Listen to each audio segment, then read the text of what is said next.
Oh, God, I choked on spit. So, before I say my intro, I'm just going to say, if you're wondering why the heck I'm back in the My Singing Monsters amino, it's because I have I don't know where all my monsters in my sketchbooks are, and I'm too lazy to get them. So I'm just screen recording amino because I've posted them everywhere. So, yeah, on to the... Hello guys, what the heck's up? It's me, Almighty Maddie, and welcome to the first My Singing Monsters showcase in a while. If you're wondering which one this is, it's called Whoosh-av. Dude, I'm making a video. Hey, Joey. Hi. So, this showcase is actually going from newest to oldest, because of, when I posted them. So, Whoosh-av currently is my newest monster. And I'm still making monsters, by the way, just way less frequently. So, commenters. What the heck is that thing? Well, allow me to provide some exposition. Wubbox have a core which, in my story, can create life. So does Megan-olaf and 5 others. Wubbox made the Wublins, Megan-olaf made the Megan-olites. That's it. By the way, I made Megan-olaf. It's one of my own monsters. Based on one Joey made. Oh. Okay. Fun fact, I designed... I got really triggered for a second.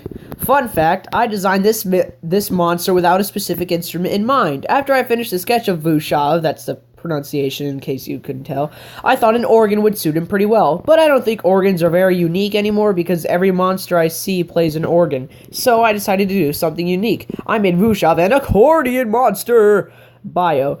Whoosh-av can't last an hour without that's getting at least one weird look. But they like the attention, whether it be good or bad attention, so they're mostly fine with it. It's when they hear the condescending whispers that they actually get angry. Now what's with all those fingers? Glad you may or may not have asked. Whoosh-av usually prefer more fast-paced accordion sessions. They also have excellent motor skills, but something more worthy of question is their heads. Even with their awkwardly positioned eyes, they can still see the world as everyone else does, feet on the ground, head in the sky. So it is currently unknown whether those horns are on the top of their heads, or on top of their heads and chin, or on their sides of their heads. How peculiar. This is Whoosh-av, the first Megan-olite. He has 6 fingers on each hand and a bunch of keys and, what is that? Stinky. That's 8 pipes. Well, there's 7 pipes, but there's 8 holes. And, on to the next monster. The next monster is, more of a lackluster one, I think, named Ilpra. After about a year, I finally managed to come up with a design for a didgeridoo monster that I actually like. How groundbreaking. I've made countless concept designs for a didgeridoo... What? You're gonna have to pause your video if you want. Okay, hold on. Get back to and we're back! Yes, you are. I made countless concept designs for a didgeridoo monster, and this is the one I ended up liking the most. One of them was a tree-looking dude with the pipe coming out the top of his head, while another one was short and stumpy that also had the pipe horns. I guess a more lanky design would have been cool too, but then I made Ulu, monster I'll get to in a second, which isn't a bad thing, because I love the guy. Now for the bio. The Ilpra species is definitely an old one, being roughly 400,000 years old at this point. They used to live in a much warmer climate in a place that's thought to be long gone, but whether it actually is or not is still up for debate. Which is why both their fur and skin is exceptionally pale.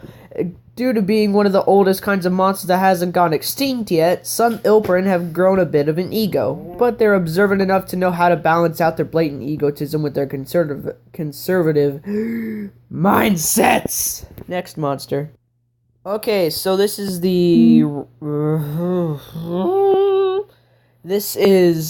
rare version of a monster I made a while back called Zilch. This is the rare version, and by the way, guys, please don't compare them to Sans and Papyrus, and don't be sadistic about it either. I get it, they're skeletons, and one's blue, and one has a little bit of red, and... You know they're still gonna do it, right? Glowy eyes. Yes, I know they're still gonna do it, but I can dream. Oh, wait, that's in Dino Evolution? Yeah. I saw that guy in Robot Evolution. So did I. Okay, then. I feel like you interrupted your video. It's fine. I don't think I want Zilch to be a seasonal monster anymore. He was originally a seasonal monster I made. I think he's too cool to be a seasonal, honestly. How is he supposed to be on an island with all my... Okay. With all of my fan-made monsters if he's a seasonal... No teleportation. Anyways, if any of you care... If any of you are about to call me out on making a rare Zilch looking like Sans because your train of thought is that one-dimensional, his eyes and mohawk are meant to be the 3 primary colors. Why? Because I thought it would... What? Why? Because I thought it would be a cool little detail. I think I've been getting more and more apathetic lately. I'll just say that I'm not trying to insult any of you. It's just a joke. Moving on. He's a joke. De Verruch the Bio. I think that's the bio, something like that in German. Those flesh-like hands of rare Zilches definitely raise a question. Did they start out alive, die, and decompose into its skeletal form? Actually, they don't. Neither do their common counterparts. They start out as a fluffy, huggable, not threatening Zilchling, then bury themselves in the ground to undergo... Stop that! To undergo metamorphosis. Eventually, their ribs pop out, then their heads. Then, finally, their arms do as well. Though common Zilches have double-jointed arms, and rare Zilches only have single-jointed arms. But they just break the bone in half and use them like they would normal arms. Yes, it hurts, but having useful arms would totally be worth it. So, that's rare Zilch. Next monster. And here's probably one of the coolest monsters I've made in a while. Inniver. As far as skeleton monsters go, I wouldn't say this is that bad. A little on the creepy side, and definitely more monster than singing for sure. But he does have a sound. It's an echoing chatter that he makes by opening and closing his mouth. It's like Pango, but has a lower pitch overall, and is probably a lot creepier. If I ever make a song for all my monsters, you know what I mean. Here's the bio. It's actually backwards, so it starts down here and goes to the left. Just... To some monster's surprise, there's nothing wrong with Inniver. It didn't get the life beaten out of it, literally or figuratively. It never fell off the island in which it resides. It's not even deformed. How these idiosyncratic denizens are even alive is a mystery on its own. Although Inniver do get some rather questionable comments here and there, they're always as happy as ever. You might want to use a backward translator if you want that bio to be easier to read. It may or may not be worth it. So, thanks for reading. That's what it says down at the bottom in backwards. Holy crud, that was hard to read. Gah. So this is the rare version of a monster I made called Scrawl. Finally, it's done. For those of you that are extremely insistent that I stop making posts and take a break, ha ha ha, you're not gonna like this. And yes, I decided to pull a rare Deej and give him spike headphone eye thingies because I didn't know what else to do. Everything else I tried I didn't like, but I'm happy with how it came out, so I'll quit complaining. The triangles are a little bit too big. Le bio. Even if they have donned a lip-piercing, rare scrawls are not punks or edgy in the slightest, although they do get existential every now and then. As the ultimate party animal, they're always getting into trouble and doing very stupid things. Hang on. Pause that. Okay. As the ultimate party animal, they're always getting into trouble and doing pretty stupid things, like shoving Rebro's foot into a bakery for a few minutes and pushing it into someone's face. Youch. But they're just as intelligent as their common counterpart, if not more intelligent. They're just equally less mature. While I do think I did pretty well with Rare Scrawl's design, why did I put butt there? I think I did better with Rare To-gorn's design. I still like it though. Quit that, Joey. And then this is Rare To-gorn. I also have the common To-gorn design, which is this guy. This one's the rare. But I don't have the other info. It's just in another post. Finally, I drew this! I've been putting it off for ages, but Rare To-gorn is finally here. I'm really happy with how she came out. Wait. Let me see To-gorn. That's a girl? Yes. Cool. Okay. As you have hopefully noticed, I decided to base Rare To-gorn's design off of a Velociraptor because they're cool, and To-gorn is kind of a dinosaur-like monster. So what's with the horns? Well, fun fact, one of the older versions of To-gorn had horns, so I decided to incorporate that into the Rare design. I decided to make Rare To-gorn have a red-yellow color palette because I think of that as the opposite to my more frequently used blue-purple color palette. Bio. Rare To-gorns, without a doubt, have to be some of the most egotistical monsters around. They're always talking about themselves and thinking of everyone else as objectively less flashy. But they're not all bad, as they have excellent protective instincts. Rare To-gorns travel in packs too, mainly because of the practicality of the situation. It's actually due to their consistent and perpetual paranoia, though. They just don't tell anyone that because it would hurt their non-existent reputation. Dr. Matthew? Did you say they travel in packs of 2? No. Oh. They travel in packs too, also. The singing monsters' bios are always so positive and it's sting. That's why Rare To-gorn's bio is more negative and slightly comedic. Well, that's what I tried to make it anyway. Boop, boop, boop, boop. Boop, boop, boop, boop. This is Megan-olaf. So this big hunk of junk that I drew is called Megan-olaf. When I finished Grovyle, I thought of what it would be like if all the monsters I've made were on a single island. Then I thought that there would need to be the equivalent to a 4-element monster, like the biggest, baddest guy on the island. I don't see my monsters having any specific element combinations, so they wouldn't be able to breed to make a 4-element monster there too. And that's what Megan-olaf is, basically. Here's the bio. No one really knows what Megan-olaf is, and frankly, they don't really care either. Is it a robot? An alien? A supreme being from another dimension? Anyways, there seems to be only one in existence, which makes the answer to the question much more clear. That's sarcasm. Wait, the Megan-olaf has... Oh. The Megan-olaf has received many questions throughout the thousands of years it's been alive, like where it came from. All it has to say was, a place that was far beyond the time and space that you know. I smell some lore fuel over my head cannon. Pow, pow, pow. And that's Megan-olaf. Some lore fuel over my head. And here's Grovyle. It's been ages since I made a new monster, huh? Well, designing this dude was pretty fun. I'm glad to say that I'm back to making singing monsters again. Crowd does not go wild. Now, without further ado, here's Grovyle's bio. Grovyles are quite the mysterious fellas indeed, always mumbling a bunch of inaudible hecklebergy that no one understands. They seem to be enjoying themselves while doing it though, so the fellas singing monsters don't pay attention to it.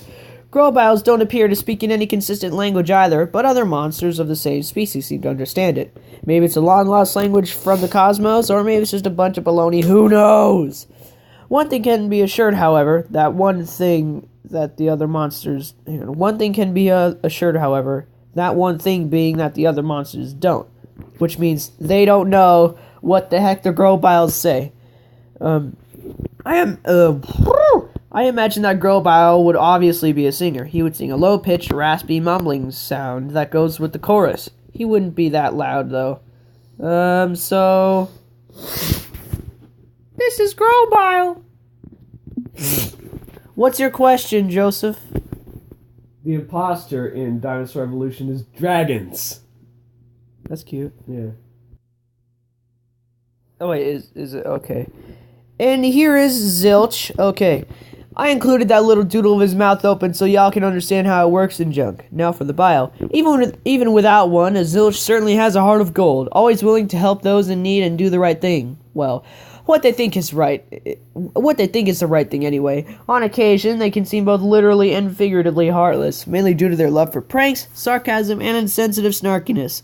Zilches do know when to stop and tone it down, though, as they don't want to get under anyone's skin too much. That's a skeleton. This was originally a Halloween seasonal for Plant Island. The species was Zilch, class seasonal, beds 1, breeding combo, Ed Bratton shrub. Sound was xylophone and occasional chuckling. Now, he would actually have this sound that's like that weird instrument in Spooky Scary Skeletons. That's like, well, I don't want to do an impression, but it's... the closest I can get to it is a xylophone. So I'll call it a xylophone, even if I know it's not a xylophone. Oh, in the beginning... Ah! Okay, here's Scrawl. Okay, I'm gonna just get to the point. Inspiration was taken from Isaac the Gas, blah, blah, blah, I'm done. Anyways, I don't know much about the stats of Scrawl. His class is the same as To-gorn and Fugu, which is currently unknown, save for their elements. Here's the bio. You may not be able to tell, but the Scrawl monster is a rather awe-inspiring one. Ah! They're completely deaf and mute, conversation and or language-wise, but according to the fellow monsters, they managed to hear just fine. But how? Well, they feel the vibrations of the sounds with their sensitive feet, along with reading their facial expressions. Then they take lucky guesses and, well, guess what they're saying. Scrolls are highly intelligent denizens, so it goes right most of the time, but they do much better with shorter monsters or monsters whose faces are closer to the ground, so a translator of sorts would be recommended. And, this is Scrawl. It would cost 300 diamonds to buy him, and then that's the name colored in. Next monster! This is Sloth, a 3-element ethereal I made. I got bored, really stupid, and then decided I'm going to start drawing 3-element ethereals again. Why the heck not, right? Bio. While the sloth does have a rather jolly appearance, aside from the giant fangs and horns atop their noggin, these monsters are anything but considerate. These monsters are seen as a complete nuisance, often coming off as sly, untrustworthy, or both, but they love showing off their peculiar sounds to others, also making for a great decoration at a party. I gotta say, this is probably one of, if not the best ethereal monster I've ever designed. And this is him. He's a synthesizer meant to be the sound that plays in the Ethereal Island remix. And, it's rainbowy. I'm still working on a rare sloth design. Okay, so I looked for some of the monsters' bios and I couldn't find them. So this is To-gorn, who is a, well, when I refer to To-gorn I say she, but To-gorns can of course be either a dude or a dudette, so I don't really care what you call them. And she's meant to be any kind of horn instrument like a trumpet, trombone, tuba, and I guess, yeah, that's To-gorn. And then lastly, but most certainly not leastly, is Fugu. What's good is that I actually have their bio right here, written sloppily by me. So the top one is Quinn, then there's Gobla, Trato, Dens, and Akka. They are singers who are a quintet. If you hear a bunch of babbling and friend gaggling during dawn or dusk, that's probably a squad of Fugu. They're definitely some of the more miscellaneous singers, as their songs mainly consist of non-choreographed yet consistent sing-songing. No one really knows why, but no one really cares either. Neither do the Fugu. It is also believed that they are close relatives to the Thumpies, as the two species are radically similar. Only Fugu sing rather than play, and they have limbs and non-circular noses. So, that's all I got for this monster showcase. It feels good to be back in the norm and doing that crud again. I make monsters pretty occasionally nowadays, so monster showcases are either going to be showing one monster every showcase, or they're going to be even more occasional and show more than one. I don't know what I'm going to do yet. Don't suggest anything down in the comments. And, that's it. Thanks for watching.